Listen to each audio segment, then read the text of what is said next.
Are you a business owner? Are you a hiring manager? And you find yourself saying, I can't find good people and I can't retain good people. This show's for you. Stay tuned.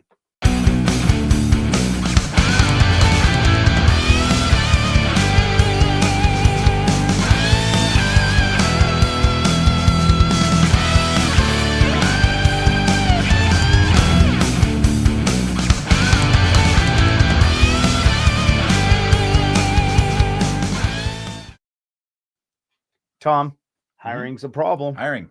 Yeah. Most business owners have no idea really how to hire for retention. They usually they hire for the exact opposite, attrition and turnover. Their hiring strategies and techniques contribute to their turnover. That ends today. Ends today. We're going to do it. So today what we're going to do, we're going to talk about the 10 most common hiring mistakes that hiring managers make. Owners, managers, HR people. I mean, I've trained HR people all the way to the top to the D levels on how to interview and how to, but we'll start with the 10 things you need to stop doing tomorrow. We like to have actionable items, and some of these actionable items are stop doing is the action you take, right? You know, it could go both ways. Right. And in this part, and in the hiring especially, we really contradict conventional wisdom a lot. You'll hear that throughout this presentation that you hear things, and we're going to tell you, the exact opposite. The industries out there, 100, 200, 500% turnover. Yeah. If you want that, well, then follow their advice. Follow this if same old. If you don't want that huge turnover, you got to see what they're doing and assume that it's wrong or that there's problems with it. And if you do the exact opposite, maybe you won't have. What if there's another way? Right.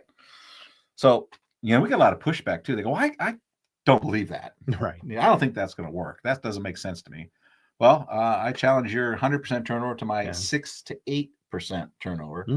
That is usually controlled by the owners and managers, not controlled by the employees. We teach them how they control their turnover, not turnover controlling them. All right. Well, let's compare data. This is a big topic. We hear this all the time. I can't find good people. Right.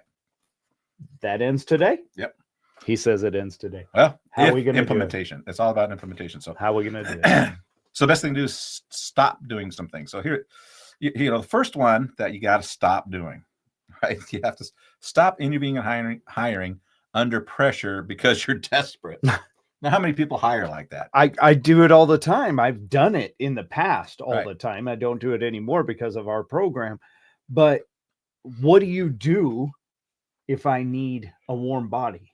Well, if you need a warm body, quote unquote, it's because you're desperate, right? Right. And if you're desperate, your interview technique is going to be very flawed, right? At first, you're going to ignore red flags. That if you're interviewing under calm circumstances and under a position of strength, that we say, those red flags would probably disqualify you. Yes. But you ignore them, right? And you go to one of our other mistakes is you're looking for reasons to hire somebody. Like you're desperate and you got this person sitting in front of you. Hey, they're attractive, they're good looking, they talk good. They tell me they're outgoing. They tell me they're reliable. They tell me they're hardworking. Sold. You look for the good things to justify your desperate hire. Can you start Monday? You ignore the bad things. They don't even ask for it. You look at the good things, and that's enough to seal the deal. But aren't we supposed to be optimistic? Yeah. So that's one of the reasons why you don't do it, right? And if you do that, and you're always what's going to happen is that hire probably is not a good match. True. It's probably not a good hire. So they quit. And or then what are you doing again? Right. And what are they doing again? Another desperation hire. Yes. And so this happens as a revolving door of desperation and just these incompetent interviews of that. They're not even interviews. They're just trying to find a reason to put somebody on the schedule. Right. And if you hear enough good things, then it's going to work. You think it's going to work. So I got a great example. I was coaching an owner, and they were interviewing. I said, "Let me listen. Do you mind if I listen in?" Right? Sure. Very attractive girl sitting in front of us, and it was a morning job, and it's a kind of a labor's job. Okay. And her experience, very attractive, very well spoken, and they were a desperation hire here. And she worked at nighttime at a coffee shop, right? Was a night waitress at a coffee shop. So, okay. This is a morning position, labor position, kind of labor intense. But so the interview was about 10 minutes long.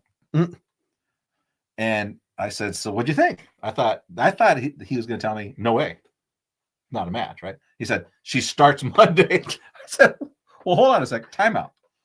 You're offering her a morning job. Did you hear that in the interview she said she's not a morning person? No, he didn't hear that. I heard her say that. And number two is, so she's a nighttime waitress at a coffee shop. When's all the business? All the mornings. In the morning. Right. So how come she's not a morning rock star? If she said, I'm a morning server, I get there at 4 a.m. or 5 a.m. Right. I'm one of the top ones. I just want to get out of that. I'm going to do something else. Well, that's more of a match than a nighttime. There's no business. Right. Right. They're not the premier. I mean, just what I know about coffee shops. They're the ones that, aren't the A crew.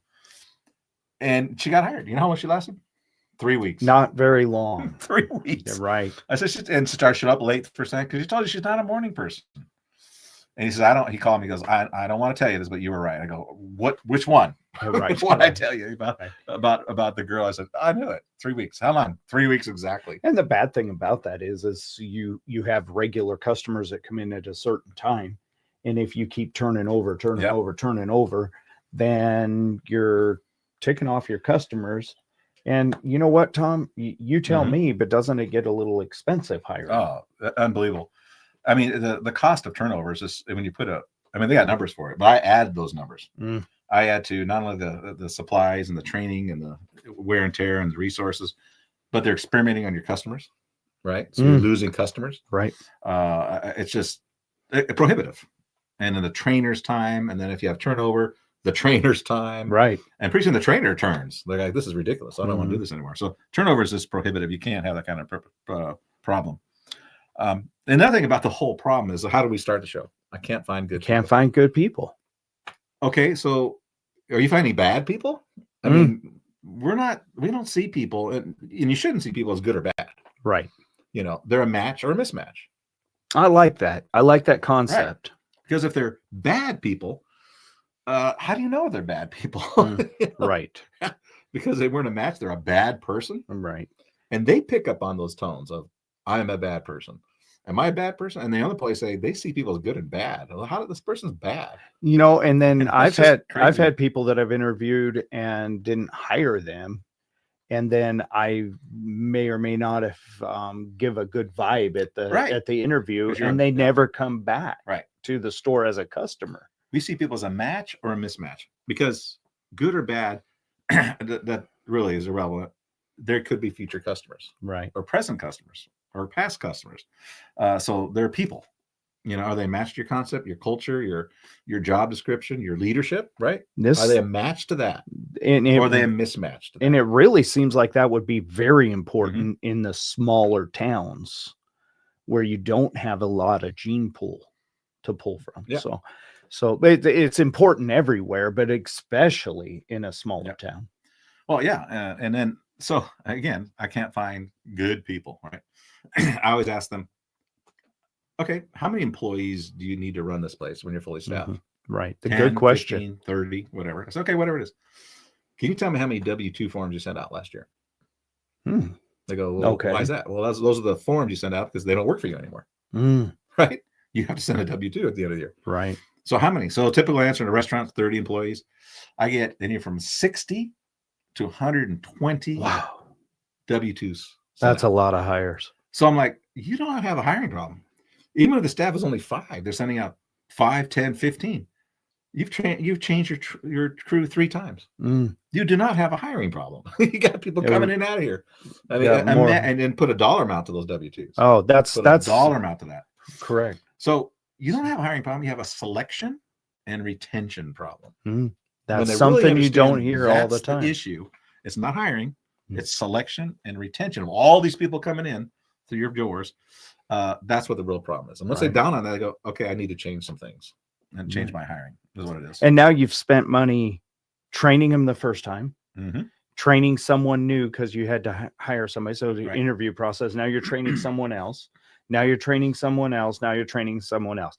Let's say you eliminate all that and you're just training that one person. Yeah. And you're a continual training.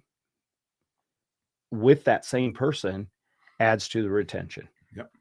I like it. And we talk about being a position of strength, not desperation. That's the opposite of desperation. Is if you're staffed, or maybe slightly understaffed, maybe you need 1 or 2 people, but you're in control.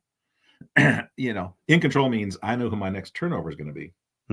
They may still be working for you, but there's a deadline. This person's not working for me anymore. Okay. I try what I can, and we've got the whole training on employee engagement and peak performers training. Let's say there's just not working out, that they are no longer a match, right? Right. So position of strength is I'm interviewing. I've always got an interview going on. And you asked me once ago, so why are you always interviewing, right? You always right. Because a couple things happen when you're always interviewing. The crew knows you're always interviewing. Okay. Whether you need somebody or not. They go, why do we need a spot? Go, I might. Yeah. Right. So the employees get the message that if they're replacing somebody, it's not going to be me. I'm going to make sure it's not me. I love working here, right? And they do. And I would interview people right, like in a restaurant, right in the lobby where everybody can see me interview. Absolutely. So you have everybody's on their toes at all the time. Yep. I like that. Well, and I tell them too. We create great cultures. We teach people how to create that great culture, how to maintain it. And people don't want to quit, right? So I tell them it's like a country club. You're a member of a country club. It's not a job. I like that. Right. And I'm going to give you your country club card. Right. You've made it. You got through the gatekeeper, gatekeeper hiring. You got through the gatekeeper. You're in. We're going to do our best to retain you. And you're going to do your best to stay employed. But the day that you don't want to, either you've changed your mind about the country club or I've changed my mind. Right. Either you hand back your card or I take your card. That decision is final. So one and done. One and done. Okay. And if you quit, give me 2 weeks notice. You work every minute of it. You're not coming back. Right. Because I'm not changing. Right. Those apply to people that are finding the job down the street. Right. I'm the same industry. I'm just going to do something else. Grass is greener. It wasn't greener. I'm getting 50 cents and more they want to come back. No, they understand that there's no coming back. Even if they were great and good, they've made the decision that I'm no longer a match. Okay, that's final. If I make the decision they're no longer a match and let them go, that's final. They're not coming back. Right. I have so many people that rehire people they've terminated, rehired people they've terminated multiple times. We have one, actually. We had a client that we were working with that fired their bookkeeper, I believe it was, 8 times. And get this, that's funny, for unethical practices. Great. Hire him back. Hire him back. Because there's nobody else to hire, right? Wrong. But when the crew knows, or they know there's no rehire policy, they think twice. Sure, they're not going to. That's part of the retention. Exactly. Is you don't get. I like this job. I like the people I work with, and 50 cents an hour isn't worth it. So. And this goes up to managers. The same thing. You quit, you're not coming back. Retention. And then when somebody leaves, creates opportunity for other people, right? And that's how they know that. They know that too. So if you have strength, a position of strength, and you have systems and processes and scripts and all that, you're able to follow them, right? Because you're not desperate. And then so as quickly as you can get to a position of strength, and that's as soon as you stop desperation hiring. You may still need warm bodies, right? But I'm not going to interview like that. I'm short-staffed right now. I'm going to get through it. I'm going to change by the next applicant. I'm going to act like I'm in a position of strength, right? Whether I am or not, I'm going to start acting like it, and I'm going to interview correctly. It's a mindset. Yeah, it's mindset. And then I'm going to start staffing with the retention, the long-term retention. And pretty soon you're caught up and you're in a position of strength. But you got to stop the desperation hiring. That's the first big mistake, is get yourself out of desperation mode. I like that. Now, where do we go from here? I mean, that was a lot to absorb. Yeah. That's a lot. That in itself could be a major improvement for somebody who's doing hiring. But you said 10. We have 9 more to go. Yeah. What's our next step? That's another fun one. We like this. These again, we get in trouble when people say we like trouble. And another thing, it's hard to undo double trouble. It's hard to undo something you've done for 20 years. So here's number 2. It's a big one too, and it's a bad one.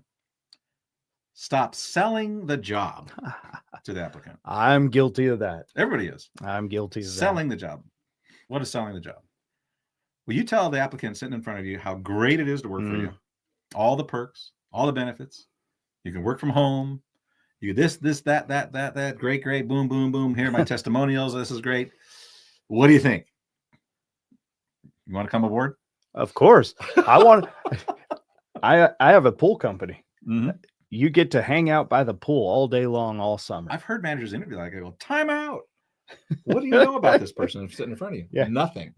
You've sold them a job, and they're like, you already know how great. You already know how great the job is, right?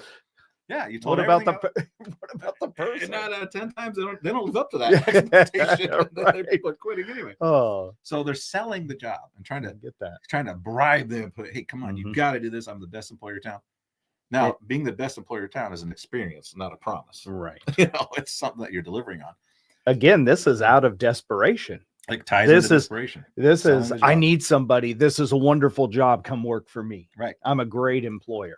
Selling the job creates more turnover. You might set a high expectation that you don't live up to, and they'll pick up on that day one. Right. Right. But really, the job is for the applicant to sell themselves to you, not you to them. Right. That's how this game works. Right. So you don't, and I tell people, don't say anything about the job.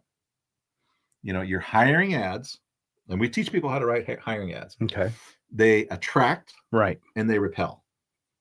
Okay. At the same time. Okay. So give an example of attract and repel. So you're going to attract, you're hiring ads, and I've written them for all different industries. An example of barbecue, you want to say some of the realities of the job in your ad. Absolutely. You want to say some of the good things, mainly some of the how you feel about it and this and that, but you're not giving much specifics about the job in the hiring ad.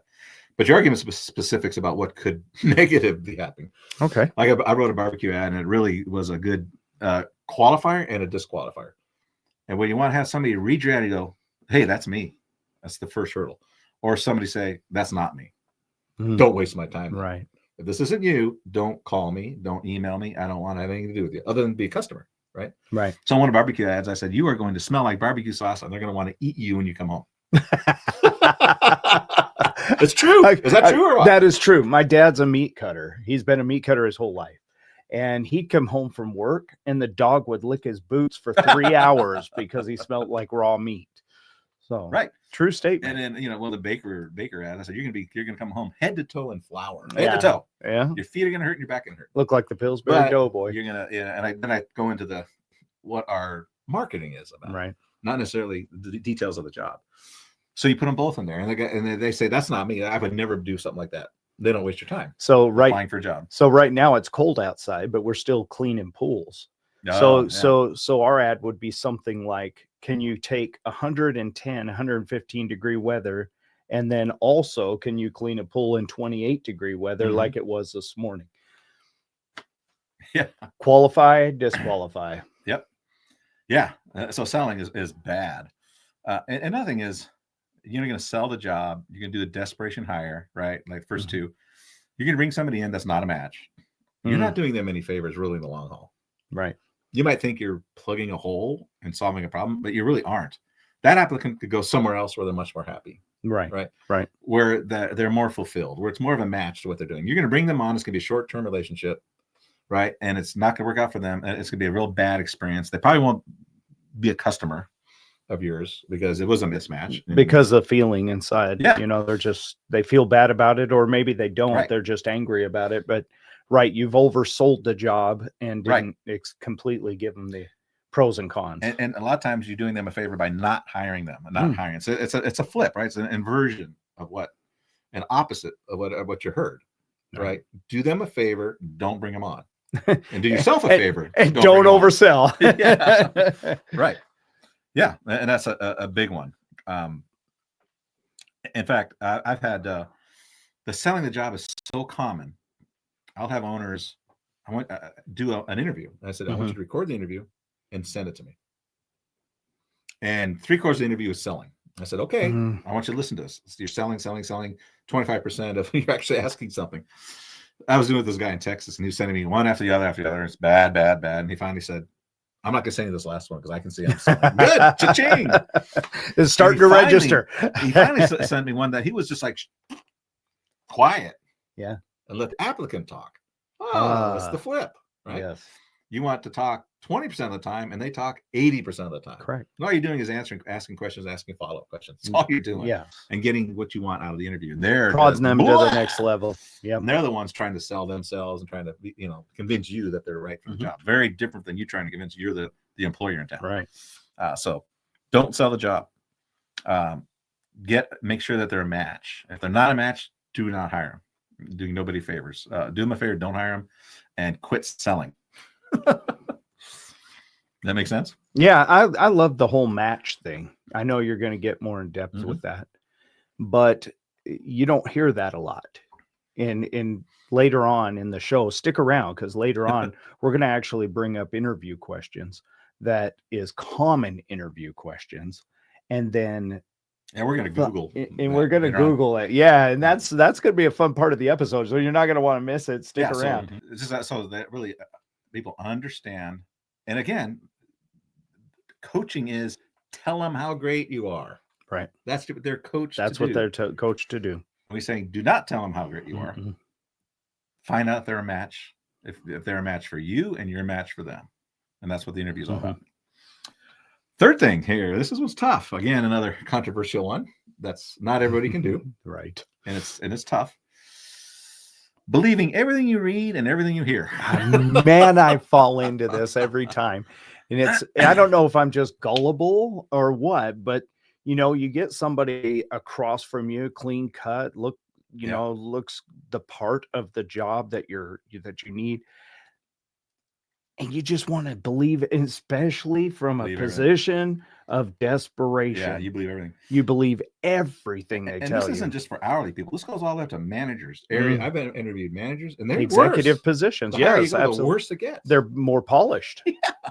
The higher you go, the worse it gets. So you got to be a detective and looking for. That's why I say look for exaggerations, outright lies, people telling you what you want to hear.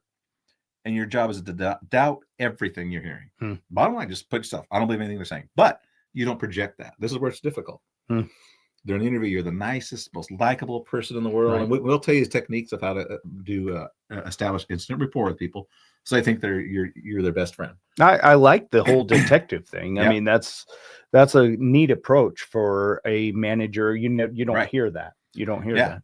So don't believe it. It's hard to project that, but really in your head, nothing they're saying is true. Right. And then you validate it through the interview. And this is why we're different. We're not believing it. We're not believing it. So don't believe everything you read. So here's some data about resumes. 53% of all job applications contain false information. That's over half. That's a lot. False.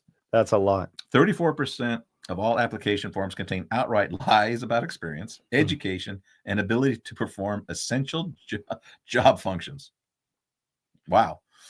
9%, low, of job applicants falsely claim they had a college degree. Right. Listed false employers, identified jobs that did not exist. So that's a little. Why? If the cojones to do that. Yeah. Right? And if the numbers are that high, why do we, as hiring managers, as business owners, fall into the trap of keep hiring people and believing what it says? No, because we believe the resume. We believe the resume. Yeah, we believe what it says. Everything written. And here's one I challenge: 11% of job applicants misrepresented why they left. I think it's, in my experience, it's like 40 or 50%. Yeah, nobody really wants to admit why they really left, especially if it lost their temper, stole something, punched somebody in the face. I mean, you're not going to say, well, by the way, I left that job because. Yep. And the thing is, a lot of applicants, if you Google it, or if you go to, they are coached to falsify stuff. And it's not in their mind, it's, well, just don't mention that. Well, just don't talk about that. So if they ask you that, don't tell them exactly why you got, but tell them. And they're coached that way. So they're being coached to lie. We call it lying. Yes. They call it trying to get it hired. Misleading by omission. Yeah. Yeah. And so here's a technique that we teach also. Your job is to break down the current resume or application you have and rebuild it to the actual. Now that's a different concept right there. Yeah. That you can make a difference by breaking down the resume or application, either one. And the application. Yeah. Either one. Break it down and do it from a different position. And very quickly in the interview, you have reassembled the correct resume. in your mind. And Yeah. about through the questioning and the through the questions and going through each job. And I teach a very different way to go through the jobs, not like everybody else does. It's different, and you're able to reconstruct it. You're able to find really what's going on. It's shocking, but you got to maintain rapport. You don't want to challenge them, but you can actually reconstruct it, the right resume with the right skills. You just can't believe it. We train people to do that. So don't believe everything you read, right? Don't believe everything you hear. This one's more difficult because you're one-on-one interacting with a person, right? And you're doubting them. So basically you're calling them liars, but you're not. Right. But everything they're saying, you're doubting because there's a good chance that they're not telling you the right thing. Especially if they're well polished at this. They're polished. They're like Google. I've done this. I've Googled what are some good questions to ask. We'll do that later. Yeah. And then Google, how do you answer those questions? So not only do they give you the question, they give you the answer as the interviewer, but as an interviewee, they give you the answer so you can be well polished when you go in there. So everybody's happy. I don't see the problem. So I'm going to ask this question and you're going to answer that question exactly how I want it. Great answer. You're perfect for the job. Great answer. You're a match. You're a match. No, you're not. They could be just telling you rehearsed answers. Yeah, absolutely. Right? And some of those questions are easy to rehearse the answers and look them up. And like, I've done it. Google, how do I answer this trick question? And it tells you how to get around the interview questions because all of them are the kind of. And now with AI, that's even gonna that's gonna be enhanced. So we teach you within like the first 5 minutes how to establish rapport and get truth out of people. That's a skill set that you got to develop too. But and sometimes they say, I've been fired from jobs, right? And they go, well, I would never hire anybody that's been fired, right? Well, okay, you were fired. Why were you fired? Here's where it gets really tricky. Why were you fired? Not everybody that's fired is a bad person, right? Yeah, the bad, right? They're bad. They're bad. No, some people are fired. You just got to determine, is it a good employee fired from a bad boss or or a bad employee fired by a good boss? I mean, you just have to determine that when you talk about being fired, but it definitely isn't a disqualifier. And more of that investigation stuff from the detective. Right. Exactly. So you don't believe everything you hear. That's unfortunate, but and a lot of that, they don't even think there's anything unethical about it. Unethical. Yeah. They don't. I'm trying to get a job and I'm going to tell you what you want to hear. What about recruiters? I was going to ask you about recruiters because I've had good experience with working with recruiters and I've had bad experience, but so there are a lot of really good recruiters out there. I've worked with a handful in the past and they've really developed. They have my best interest at heart. They place some really good people because I don't know everybody around the country. Right. And they're connected. And they're really good. So I don't know what the percentages of good and bad recruiters. Here we got bad. Now I'll use the word bad. Yeah, I was going to ask you, what do you mean by what's the difference? How do you decipher? But the good ones are really do. And I know they're good because they place the people and the people with me for a while. I'll take, we still do the interview. You have retention. They do their hiring, their interviewing, and they send it. And then we do our gatekeeper hiring. And, probably 50-60%. We're aligned, which is a lot. That's a lot for a recruiter that doesn't do gatekeeper hiring. Right. The good ones will give you about 50% that work. Okay. And then I don't mind paying the fee because they've saved me a lot of time. Right. Those are the good ones. But there's some ones that you just have to be careful, which is why we have to be really good at interviewing. We have to be really good at reconstructing resumes because these recruiters, they'll put an unqualified candidate for you, right? Unqualified, have no business being in front of you. We'll coach them, fake their resume, and get them in. Yeah. Do you have an example of that? Lots of examples. Yeah. I mean, that's what would they? Why would they do that? How would they get paid? I mean, we pay them 8 to 10 grand. Oh, okay. Okay. Now it's making sense. Yeah. Yeah. I asked her, one of these bad recruiters. I asked him. I said, "How can you represent the applicant who's trying to get placed anywhere? I need a job, and with the most money I can possibly make. Sure, recruiter, find me a job. I don't care how you do it. Get me a job. I want to make this much." And then represent the employer who doesn't necessarily want to pay the most ever, who wants a match that's going to be with them for 5-10 years. Major conflict of interest. Right. It's a total conflict, and that's where it comes out as they're not ethical. Right. So they'll place people just to get them placed. And a lot of times they don't work out, but it takes a while to weed them out because people don't fire very quickly. Another one they'll do is One time I got placed by this, or somebody in our organization placed somebody by a recruiter, right? Okay. And we did our gatekeeper hiring, and they were in, but they left 6 months after we hired them. Okay. So we know that people don't leave 6 months Right. and management level. Right. We know. There's an issue. Something's wrong. And I said, "Are you sure you guys follow the process?" We did, and they showed me all they showed me the hiring forms and all the and everything. I said, "Yeah, you guys follow the process. Why is this guy gone in 6 months? What'd you guys do?" They go, "We didn't do anything." You chased him off. Found out that from that guy, he would have had a good report, good guy. He said, "Well, I just want to be honest with you, is that that recruiter called me." Same recruiter that got him on. Okay. What did he say? "I got a sweetheart deal for you over here. I know you're happy there, but these are going to pay you 20, 30 grand more a year. So what do you think?" I mean, it's money, or even 50 grand. It was a big number. He said, "Okay, great. Wow. Quit from us." I'm like, I knew something was wrong. I said, that recruiter did that? I think, to me, that's unethical. To me, that's bad. And he got a double payday.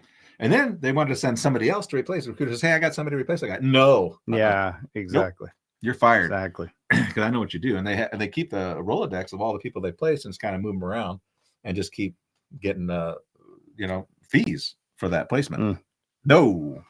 So those are bad ones. You got to watch out for that, which is why we got to be on our game when we're talking to any. So even though you hire a recruiter, doesn't mean you don't want to know gatekeeper hiring. Yeah, you still got to practice it even more. So, and I know you guys are thinking what's gatekeeper hiring. That's one of our programs that we could talk about. Retention, we can talk about. And we'll use that word gatekeeper because it is gatekeeper. Only the best get through. I mean, not everybody gets through. It's very tough to get through. And then we keep them in. So now we got the recruiters. Then we got the I call it the assault of the resume writers using AI. No. I like it. So now, again, not all resume writers are frauds. No, a lot of them are very good. I've recommended some that will take somebody that they need to look more professional. They need cover letters. They need, they need to have it formatted right, and it's got to be spell checked. Right. But real professional, they'll do it, and they'll make do a beautiful job, and it's really good. They're not misrepresenting anything. But could that again, good and bad, can that be used for the wrong purpose? Yeah, but I'm not talking about them. I'm talking about the shady ones. The shady ones, yeah. And one of the things they'll do is they want to hide anything that makes you look bad. Right. So your resume, you might have gaps, right, where you didn't work. Right. Well, they'll sandwich those gaps. Right. I left in November. I started in December, and everything on that resume is like that. That's one of the red flags that we look at. Okay. That we need to reconstruct this resume because people don't do that. Right. They don't get, and then in the interview, obviously that didn't happen. As we teach you how to interview, that falls apart quickly during an interview, which would be really easy right now. Let's say the big box stores, and we've talked about this before, is like you have, let's say Party City's going out of business right now, or like Kmart. Kmart went out. Kmart's completely gone. But I've had a lot of years of retail. It would be very easy for me to say, even with my experience, be easy for me to say that I worked for Kmart for 20 years and nobody would be the wiser, because they know nobody's going to check. Right. Nobody's going to check a start date and end date. And so when I see that on a resume, I see that it's all sandwiched perfect. I doubt it, because that's not how it works. That's not how it works. I had one guy through the interview. It came out that he had a 2-year gap in employment. I'm looking at his resume. I'm like, did I miss something? 2 years, because it's not on here. I said, "What'd you do?" I was in jail for 2 years. Oh, wow. Not on his resume. According to his resume writers, erased that whole 2 years, which may or may not be a disqualifier for the job. Yeah, it may not. Right, it may not. And he was disqualified because he wasn't honest. He was being dishonest. Correct. You're right. It's not that he was in jail. He could have had a DUI or whatever. Done something stupid, but. No, he's disqualified for. And I see anything on a resume like that, I just really don't want to interview about that. Right. They're giving me a fraudulent document. They know it's not right. Right.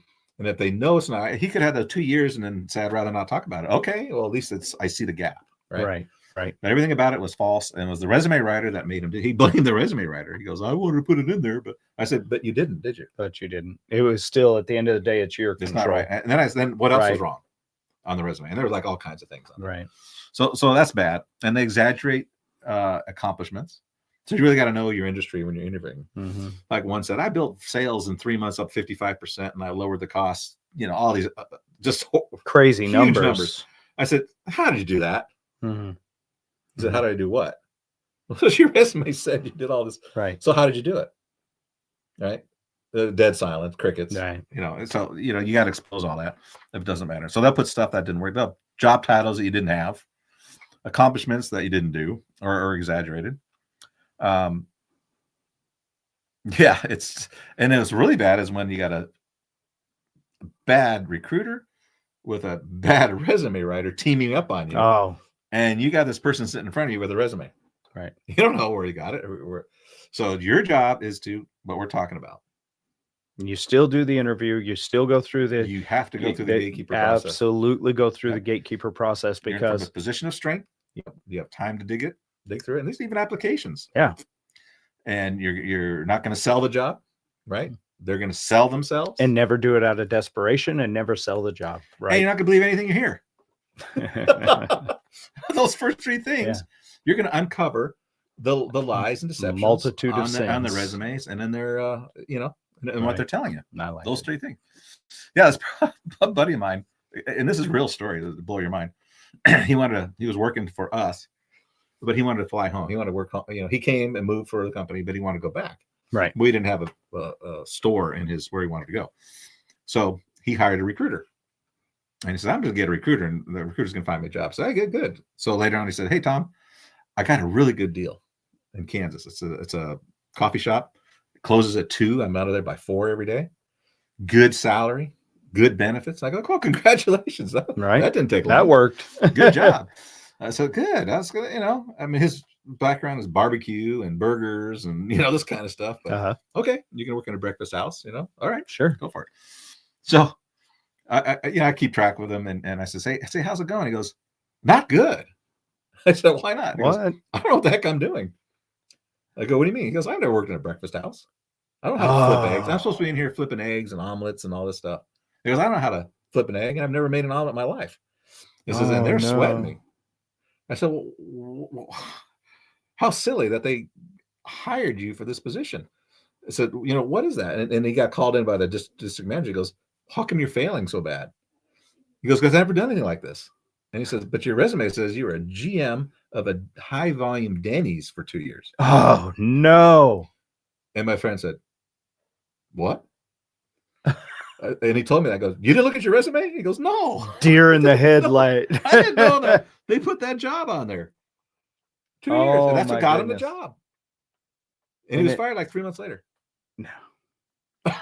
No. I said, are you kidding me? So let that be a lesson between you as a hiring manager and also you as a person looking for a job using a recruiter or somebody. Yeah, not and all a resume. Just no, be careful. Just be not careful. all of them. These are the bad ones that we picked up. And then, we get the candidates in front of us, and it's our job to make sure that, they don't get in.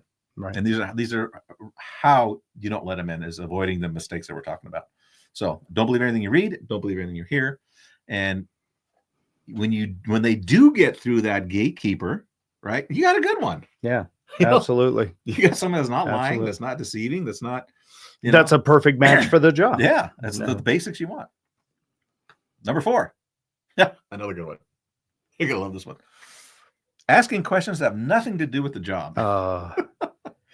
This is fun, and I see it all the time. How many times I've gone through an interview process that don't ask silly, stupid, embarrassing, unrelated, irrelevant, waste of everyone's time questions in an interview. What do you do in your off time? Yeah, what's your hobby? Yeah, example. If you were a superhero, which one would you be? If you were an instrument in a band, which would you be? If you were an animal in a zoo, which what would you be? Why? Does that mean I'm not getting the job if I'm an elephant? I know. What does that mean? So they ask those questions, stupid. They ask personal questions, really personal. Well, and you brought some I won't even repeat. Yeah. But they, don't ask those super personal. You make the applicant very uncomfortable with that. Another one is they ask situational ethics questions, right? Putting people in situations where they probably never will be in, and try to get the answer, right? And the answer is obvious. So one time somebody gave me one. They said, if you saw your boss doing something illegal and unethical and immoral, and if you reported him, it would mean your job was on the line. What would you do? I said, Was that something I'm going to deal with? If so, I'm out of here. Thank you very much. Thank you. Nice meeting you. I think I'm out of here. Yeah. What would be the purpose of even answering the question? And is there a right or wrong answer to that question? Right. We'll never know. Don't ask those. Don't ask that question. It's questions that you can't answer, or the answer is obvious, or it's not good for you. It's not good for the Yeah. employee. Yeah. Don't ask those. The superheroes question. I love the superhero. So I had an interview, and I heard this before too. If you're a superhero, and when he asked me that, no, you're not going to do that. Are you? Don't go there. The interview was already going down because I know how to interview, and this interview was a train wreck. He wasn't asking me anything pertinent to the job at all. And the superhero question comes, I go, no. By now I knew I was not going to work for this guy. Some of you might be familiar with this question. He's asking these questions. I'm not going to work for this guy. Right. Reason is because he's incompetent. Right. And I'm going to be surrounded by incompetent people that absolutely said the right superhero name. That's a great point. You have a manager that asks redundant questions that have nothing to do with the job, and they just like the person, so they're building their team around. I like these guys. I want to hang out with them. So he asked me the superhero question. I'm like shaking my head, but the whole interview fell apart. I was just being a jerk. Actually, I said, "So why would you ask me that question?" Right. By now I didn't care. He goes, well, I just want to see what you would answer. I said, so what's a good answer to that question? Right. He said, Superman, or, if you're a female Wonder Woman, or the Incredible Hulk, or Spider-Man. Those are all good questions. I said, so what's a bad answer to that question? He said, Batman, because he's dark and this and that. And Batman would be the wrong answer. I go, really? Why? Because he's dark and all that. Okay, great. So let me think about that, and I'll answer that question later. So he went on, and then I finally said, let me get back to that question. I got an answer for you on the superhero question. He said, well, what would you be? And I said, Batman. And so you really didn't want this job, did you? Now he's annoyed with me. He goes, why Batman? Because all the people you told me, Superman, Hulk, Spider-Man, so Superman came from a planet, right? Whatever, Jara, whatever. Yep. And he had no choice to be Superman. He came and he was Superman. Spider-Man got bitten by a spider. Right. Hulk got blasted by gamma rays or something. He became the Hulk. None of these people had a choice. Yeah. Right. But in the story of Batman, you can feel sorry for yourself, be a drug addict, alcoholic, and just ruin life, or become Batman. Yeah. Get your revenge. Or become Batman. Learn some martial arts, get some cool stuff, and go fight crime. Better yourself and fight crime. And so the guy thought about it, he goes, that's a real good answer. And I go, and that's why I'm not going to work for you. and then, the whole thing fell apart. But I like the guy, right? And he started telling me, he goes, I thought that was a dumb question too. I go, then why'd you ask it? It's just because I had to. Right. A lot of these companies have the questions already in front of them. Yeah. So, yeah. Anyway, we became good friends after that. I don't talk to him anymore, but for a while, he would check in with me and say, are you sure you don't want this job still? And tell me more about how you hire and how you interview. We really need Batman. Yeah, we need Batman in here. We have too many Superman and superheroes. So, don't ask those dumb questions when you're thinking about questions to ask. You also want to say, what's a real good answer, but what's a bad answer? Right? That's a good point. What's a bad answer? So if you're going to answer a question that there's no bad answer, then don't ask it. That's a simple rule. Mm-hmm. And the bad answer has got to be a disqualifier, and it could be subtle. Yeah. See, you don't hear people talk about this. You always hear everybody say, what's the good answer? Right. They want to lead them to a good answer. So good and bad answer. Right. Yeah. So why are you asking that question? What's the strategy? And what answer could they give you that is disqualifying as an honest but disqualifying answer? Mm-hmm. That's what you want to do. Not the superheroes, not the band or the animals, and that means anything. So don't ask dumb questions. Number 5. Another good one. Okay. Playing mental chess with the applicant. Oh, what does that mean? Mental chess. Well, I play chess. My son plays chess. Chess is a game where you want to stay 10 moves ahead, right? 5, 6, 7, 2, 3 moves ahead. You make a move and say, so I'm going to make this move now. What are they going to do? If they go there, I'm going to go here. And if they go there, I'm going to go, that's what it is. Right. It's just trying to guess and outsmart them, right? So don't turn the interview into a chess match. That you don't want to do. And what does that mean? I'm going to ask a question, And the applicant is going to listen to that question and go, okay, well, if I answer that This way, yes, then maybe that's a good answer. And he won't ask me another one. If I answer this way, then I might guess a follow-up question, and I don't know what to do. yeah. So I'm going to answer. I got A, B, C in my head. I'm going to go with answer B and see what happens. So he answers B, and then the interviewer's like, okay, playing chess. Right. You know, I'm going to try to outsmart this guy. I'm going to do this follow-up question, right? A, B, or C. And the applicant's like, okay, I got checked. Yeah.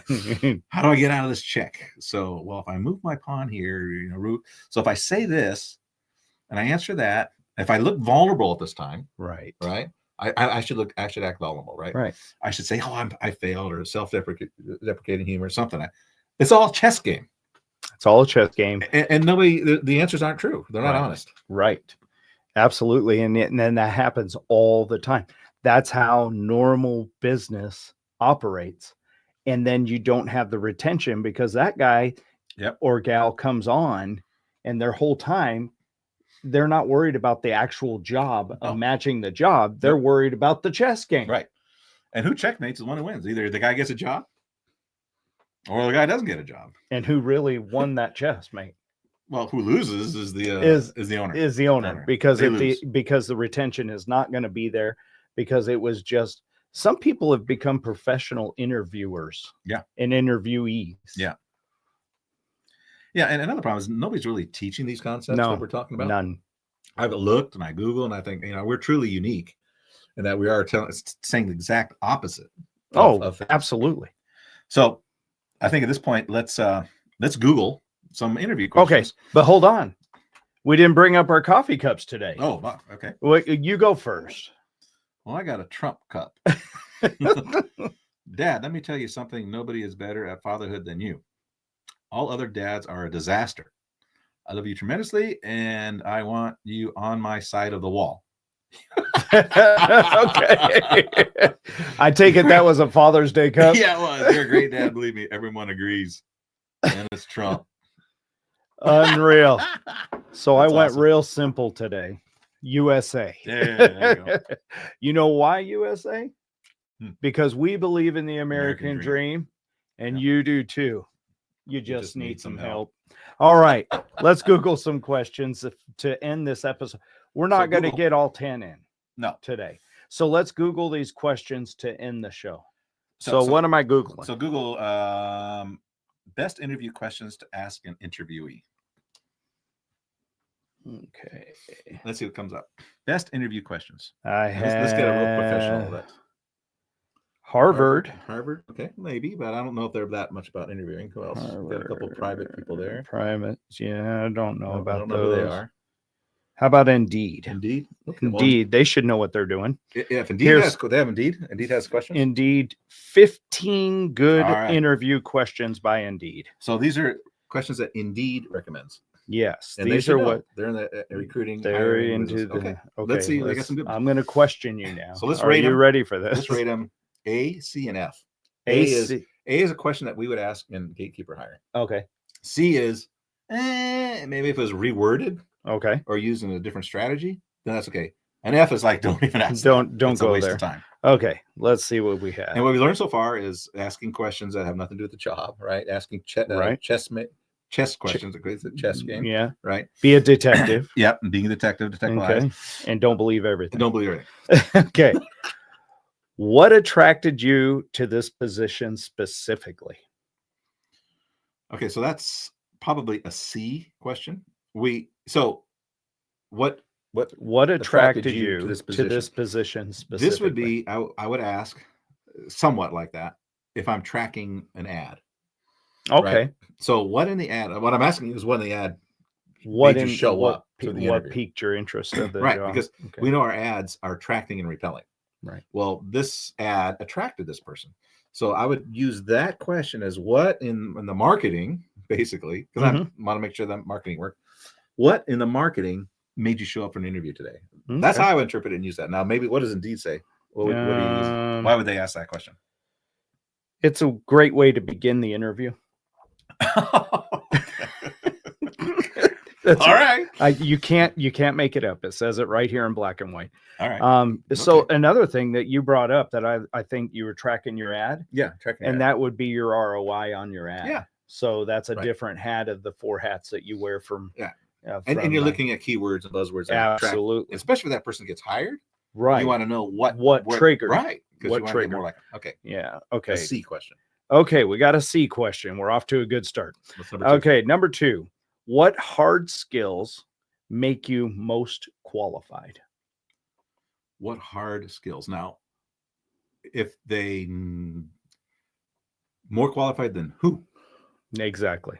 That's more qualified that's than the question. Other applicants. How would they know that information? I wouldn't even know how to answer that myself if they asked me that. Yeah, and so it's open ended. So here's a chess question, right? Mm-hmm. So I got What through the hiring hard ad. skills? I know kind of what they're out. So I'm going to say, well, if it's a restaurant, yeah, I got customer service. I've got food handling. I can handle pressure. Yeah, I can work on it. So yeah, obvious. But what's a bad answer to that question? What hard skills makes you the most qualified? A bad answer would be, I don't have any hard skills. I don't have any hard skills. Is anybody going to say that? They probably won't. They won't. I think they're gonna. This will help establish a tangible hard skill. That's their thinking. It would be a C question if you really wanted to dig down and do a match. I would say an F question. But I wouldn't really, even that will ask come that out. question. That would come out in the interview as you're going through their work history and experience. So you don't need to ask that question. I would find it redundant. I wouldn't even ask. Number 3, what professional achievements are you most proud of? So that's a C, because in a again, what's the bad answer? I have no accomplishments. They're not going to tell you. I'm just getting started in life. Right. So it's not going to be a disqualifier question. No. Most of your questions are strategic to get a disqualifying answer, right? So there isn't one here. Mm-mm. You might want to see, are they engaged? So one of the things we look for is engagement. Are the employees engaged? Are they motivated? And that's seen in projects they've done, right? Achievements. So I'll probably reword it to see if I'd have to validate. If I don't think that they're motivated and engaged, I might hint around a question like that. Hey, so what have you done? Right? What really gets you? What's really motivated you? Or what have you achieved? What do they say? They're kind of saying similar to what you're saying. The question is good to establish what the candidate thinks what's most important to them and how well they translate to this position.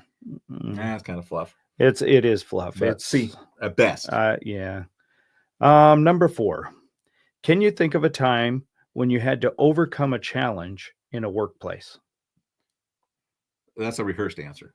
That would one that they would come already prepared or think about a lot on their feet. Absolutely. So you're not going to get a real answer from this. Yeah, and if they say no, I can't. Well, that's yeah. That's a bad answer. That's even a bad answer. Right. Yeah, so that'd be a question. That's even worse. As is, they would have that rehearsed, right?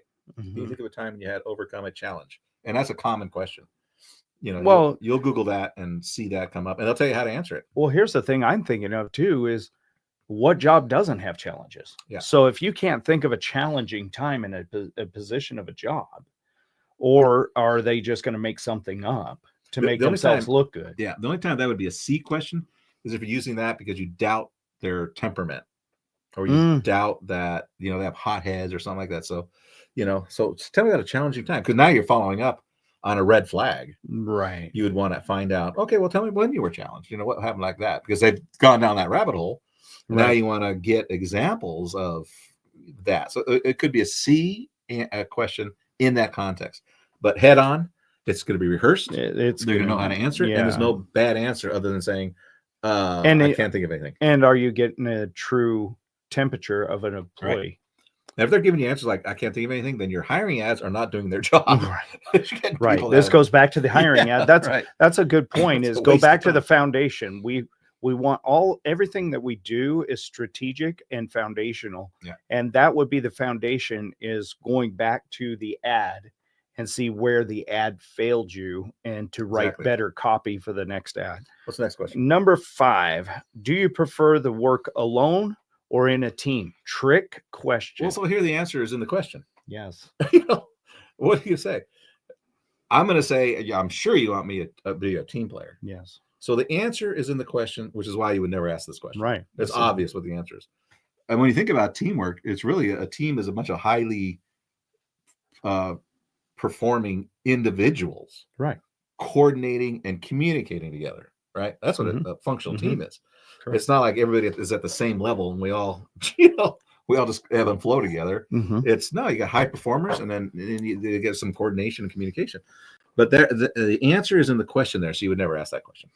And it could be both answers. Actually, you want somebody that can work alone, right? Without yes, and then you want somebody that works alongside somebody else quite well. Right. There's no bad answer. So there's no really bad answer. They're both good answers, and but the answer is obvious. But it's a bad question. Yeah, the answer is obvious in the question. Okay, what skill would you most like to improve upon? Again, a rehearsed question. And how would you disqualify that? How would you not believe it? I want to communicate. What are they going to say? It's a chess match. It's a chess game. But okay, now how would I answer that? So I look good. What skill? What if it's an entry level position and they don't know anything about it? I want to improve on the whole job because I don't even know what it is yet. And they may say something crazy, but it's not their fault that they're saying something crazy. Right. It's your fault for asking such an open-ended, poor question. A question that is not focused on anything in particular. Why did you leave your last job? And why are you considering leaving your current job? So this is probably the number one most rehearsed answer ever. Why did you leave it? Because they'll know they're going to get, especially if they have a shady work history. Right. Or any kind of work history. The biggest question you're going to get is, why did you leave? And if it's bad, they're going to lie. Well, even if it's not bad, and let's say you left for a good cause, a good reason, but you're trying to impress the interviewer as the interviewee, and so you don't want to give them anything that's going to make you look bad. Right. It's a chess game. And you would never ask that question direct like that, because, like I said, they know who to blame. I mean, who do they blame most of the time? Why did you leave that job? Management. The manager. Management. The owner. The employee. It's somebody else's fault, not theirs. No, never. Right. It's not their fault. So we already know that's where the answer, and they know they've got the alibis and everything else. You want to know why they left, but you don't ask direct like that. There's a technique that we teach in gatekeeper hiring called flanking, where you want to know why they left, but you don't ask directly. You get it other way, and they tell you why they left, but it's not a direct. They're like unaware, and it gives you more of an honest opinion, honest answer, and they're unaware you're asking that question, right? And all of a sudden they realize that they just answered that question, right? And if it's bad, a lot of times when it's bad, they'll answer the question honestly, and they'll say, "I probably shouldn't have said that." Happens a lot during interviews, right? And I said, "No, don't worry about it. It's okay. It happens." Some things they say is crazy, but I try not to put them down. It's an interview, and I want them to be a customer, right? But you flank that. Never hit it head on. Right. Number 8. How do you manage tight deadlines? Obvious answer. Obvious. Calendars, to-do lists, what's a bad answer? Work harder. Yeah. What's a bad answer? Call in a team member. Yeah. How do you manage tight? I guess the bad answer would be, I don't. I'm always late. or tight deadline. How are you going to meet this tight deadline? I don't know. I'm off at 2:00. It doesn't matter. That's my deadline. What does it say? What does Indeed say? Let's see. If your organization is one where teams quickly go to a high degree of accuracy, you're likely to be chosen a candidate that handles tight deadlines. And it's just telling you that you want somebody that can handle tight deadlines. It doesn't really, they're just. Again, if somebody says, I never had a deadline, or I don't know what you're talking about. Why right, they sit in front of me? So that's funny. Number 9, what is your ideal position and why? Gosh. Another chess. Well, your ad said you needed a pool tech, so that's my ideal position. Again, here the candidate's got to say, okay, if I say I want his job, is that good or is that bad? Right. I want your job. And you hear that a lot. Yeah. I want to be where you're at. Right. I want to be the restaurant manager someday. Right. What is your ideal job and why? So I like this question as a C, as part of you want to know, do they really want to work for you? Right? Do they really want the job that they're applying for? Right? So this is a flank question. What's your ideal position? I asked that question, but a very different way, where they're telling me what's the perfect career for them? What's the ideal? And after I look at their resume, if it's all jumpy in different industries, then I'll kind of bring this out and to see where their heart really lies. Now, I did this with a chef, right? The same question. He was applying for a restaurant manager job, and after the interview, I said, "You know what? You're not a manager. You're not going to make it. You'd rather be a chef." He goes, "What?" I go, "Yeah. What you want to do is be a chef, right? Because all he talked about was being a chef." I said, "Tell you what, don't apply here. We'll terminate the interview. Go find a chef job." He goes, "Really?" He goes, "Yeah, I'm trying to help you out here. You're not going to make it here." So he did go find a chef job. And he showed me like 3 weeks later, he called me. He said, "Hey, I'm so grateful you didn't hire me." Right. Remember we said, do him a favor? Yeah, do him a favor. He says, "I'm a chef. I'm creative. I can do everything I can do." Because he wanted to rewrite menus in our burger place. It's not going to happen. Yeah.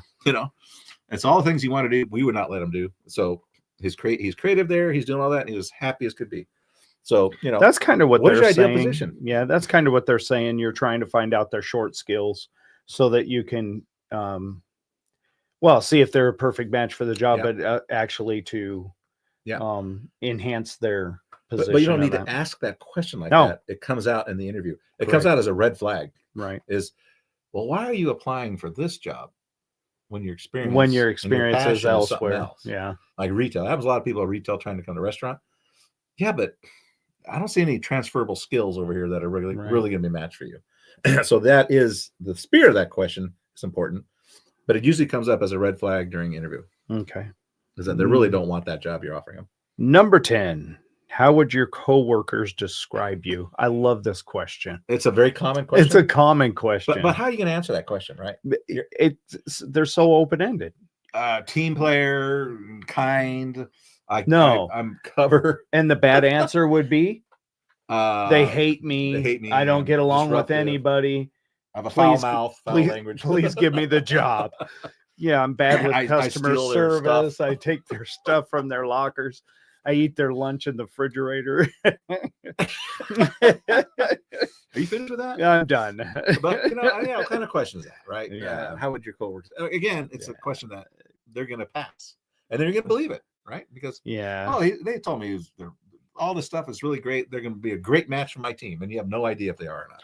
And Indeed says it's because they ask it because it's important for the hiring process to understand the candidate and see how they see themselves. So this is a question they're not really wanting the interviewer to say what the coworker wants. They're trying to get inside the head of the interviewee. But that question to see how they see it. But that's not. There are ways to get into that, and we do teach how they see themselves is important. But you don't ask them that question, how the coworkers. But we do find out how the coworkers treated them, right? No, right. So we interview in Gatekeeper Hiring, we interview their coworkers too through them, and we get that answer of whether they were good. So I think say that again, because I think a lot of people don't get that. Is we interview them through their coworkers' eyes, through their boss's eyes. Right. Okay. Yep. So speaking of that, speaking of supervisor, we're going to extend onto that question. How would your supervisor describe you? Lazy. Late, no good scoundrel that steals. Thief. He gets hungry at lunch and just opens up a chocolate milk and What do you mean? How would you? Hard worker, punctual. I mean, that's a great answer. That's a great answer. Come on board. Rehearse. Yep. So how would your supervisor? So we do that in Gatekeeper Hiring, but we do it. We actually interview their previous employers through the employee. By the way, we ask questions. We interview their employer. Right. As if they're still working. They're standing there right next to that employee. We're like, okay, here's your former boss. I'm going to interview him through you. Mm-hmm. And that's one of the techniques we teach. Yep. And then he can tell me all about you. Right. Right. He's going to tell me, because I'm going to ask him directly, and you're going to tell me exactly what he said about that. And that's a technique that we teach. So I wouldn't do that head on because it's obviously the answer is going to be obvious, not hard to come up with. And you're going to believe them and say that's a match. Right. Right. There's no way for If they you were to fired see from stealing, anything you'd never else. know. Right. You'd You'd never never know. Or harassment. Number 12. Have you applied for any other position? So tricky question. It is, and it is one that, again, in the going through the resume and the work history, like the chef guy, you're not a real match for this thing. Mm-hmm. And so I'll say, you have passions here, and that you really enjoyed this job here. Are you sure this is what you want to do? Do you have other resumes? And it's an honest question, right? That is a good question. Only because I don't think he's a match. Right. I think I'm just an option. Right. And I want him to let him know that I can't be an option. That's a disqualifier for me. Right. That'll not get you hired for your own good. Right. I want you to go to your best option, not option number 10. If I'm option number 10, I don't want to hire you. Go be happy somewhere else. Well, and I've had people that have come, let's take the pool industry, and they've come up to me and I really need this job, Kevin. I really need a job. And I said, okay, great. How do you feel about water? I can't swim. Whoa. Disqualifier. Yeah, you're not a match, right. And so, applying for another position might be the thing for you. Yeah, and that's okay if they are. And that's okay. Most people have 10 resumes out and stuff like that. And that's okay. But you want to know where you rank in those. Are you the number one top choice? Good. Well, I want to be. What else? Yeah. Okay. Number 13. We're getting to the end here. Yeah, good. So far, I don't have any A questions. No, you haven't. Not. Where do you see yourself in 5 years? Okay. Jeez. I hope everybody listening to these questions are already answering the question. Right. I hope everybody listening is getting what we're saying. Yeah. The kind of questions that are being asked are not good. I mean, so what's wrong with this question? Where are you going to be in 5 years? Well, I want to know what your ambitions are. I'm going to be homeless, in jail. That would be the bad answer. You're not going to hear that, right? You know what else would be a bad answer? Excuse me, I'm sorry. You know what else would be a bad answer for that is I'm gonna come to work for your restaurant, and in 5 years I'm gonna own my own restaurant. Cool. Why would you hire me? I might. You may or may not. If I got you for 5 years, that's pretty good retention, and you can open your own place. Absolutely. As long as you don't steal my stuff. Yeah. But again, that's what do they say? Why would you ask that question? They're saying this question can help you determine if your candidate has the right professional drive. That comes through the interview with throughout the other. You don't even have to. You don't even have to. And really, the answer is no bad answer to that, other than like I said, you're going to be in jail. I plan on being in jail, or right. In 5 years, I mean, you might get that employee to say something that they really don't want to say or uncomfortable. You put them in one of those situational questions, but and it's really to find out if they. That's what I was going to say. Is it pertinent to the position that they're going to take? Yeah. Whether or not they're in college and they're going to graduate in 5 years. I'm going to graduate in 5 years. That's great. You have ambitions. Yeah. And if I got it for 5 years, that's good. Yeah. It's better than 3 months. Exactly. Like that one girl gone in 3 months. So I had her for 5 years. Yeah. What are you going to do in 5 years? Let me help you get there. Yeah. Yeah. That's another thing. Yeah. I like a stepping stone. Exactly. I want to be a stepping stone to the next level. And that comes out during the interview, what their ambitions are. So a lot of these questions are answered in there, and we really want to be a stepping stone to help them out. Now, Tom, this one's got to be one of my biggest pet peeves that people ask. Okay. What's that? What do you like to do outside of work? And what does that have to do with the job? Exactly. I don't understand, and I've seen it on every single application. Yeah. What's your hobbies and what do you like to do outside of work? What's a good answer to that question? Right. Nothing. I like to work. Come on, they're lying. I have no hobbies. I have, I like to go home. I like to go home, watch TV. What difference does that make? What you do, exactly. I need 110% performance in the schedule. What you do after that is completely up to you. I don't even want to know. Right. I don't want to think about you outside of work, and I don't want you to think about work outside of work. Right. When you're here, I want you right on time and give me 110%. And then when you leave, don't even think about me. Yeah, don't even think about me. They do, right? But don't. I don't want you to think about it. I don't want anything. So that is just not a big fan of that question. No, what do you do outside? It also gets you in trouble because if they say something, they're involved with some kind of club or some kind of activity, and they don't get hired, they can say you discriminated. because I told you because I told you I belong to this group. I belong to this religion. I belong to this. That's a good point. That's so you didn't hire me because steer I told clear. You. Interviewers, Yeah. steer clear of that question. Doesn't matter. Last but not least, do you have any questions for me? I love this question. That's an A question. I love Fine, we got an A. Yeah, we got an A out of the all 15. When do you ask that question? You ask that question if you're going to hire them at the very end of the interview. Mm-hmm. And if you're not going to hire them, you don't ask that question. Right. Don't ask that question. It doesn't matter. It doesn't matter at that point if you're not going to hire them. Okay. If you're not going to hire them and you say, do you have any questions for me? And you start answering these questions and then you reject them, it could really be a turnoff. Right. Right. And at that point, you said you're this and that, like the question would be, what are my chances? You don't want to ask that. That's not, if you have any questions for me, I'm not going to hire you, but let me see if I can embarrass you. Yeah, exactly. Because I know what you're going to ask. Yeah. What are my chances? What are you looking for? Blah, blah, blah. All those questions that I really don't want to ask. But if you do the interview right, like you've, have shown so many people, and I have too, is if you do the interview right and you don't say too much during the interview, at the very end, that's when they start asking you, what's the position entail? What does it pay? What does, vacation times, bragging. Whatever. You start telling about the because job. The next conversation is a job offer. So at the very end, what questions do you have for me? And then if they ask at that point, they ask, what's the pay? We didn't even talk about that. We didn't even talk exactly. We didn't talk about that. That's where you want perks, that question to come up. We didn't talk about the perks and all of that. So what is it? Good. This is a good time to ask because you need to ask that. You need to know. You didn't come into it saying, how much you pay? What are the perks? What's in it for me? What's in it for me? No, at the very end of the interview, and I'm deciding I'm going to give you a job offer. That's when the magic happens. That's when I tell you everything you want to know about the job. There's no reason to hide it anymore. And there's no embarrassing them. But congratulations, they're going to get hired because they got through the gate. They got through the gatekeeper. And open the floodgates. Let them know that's how wonderful you really are. But make sure if you commit to something, you got to make sure it happens, or you're going to have turnover. That's going to do it for us today. And we appreciate you guys tuning in to Rise from the Ashes Consulting Show. It's blowing up, and we appreciate all the likes and the shares and the subscribes. Subscribe, hit that bell notification. It really helps us out. And if you're a manager or a business owner, please share this with all your friends. This is Rise from the Ashes Consulting Show. I'm Kevin James. Tom Duhigg. Transform your business, transform your life today.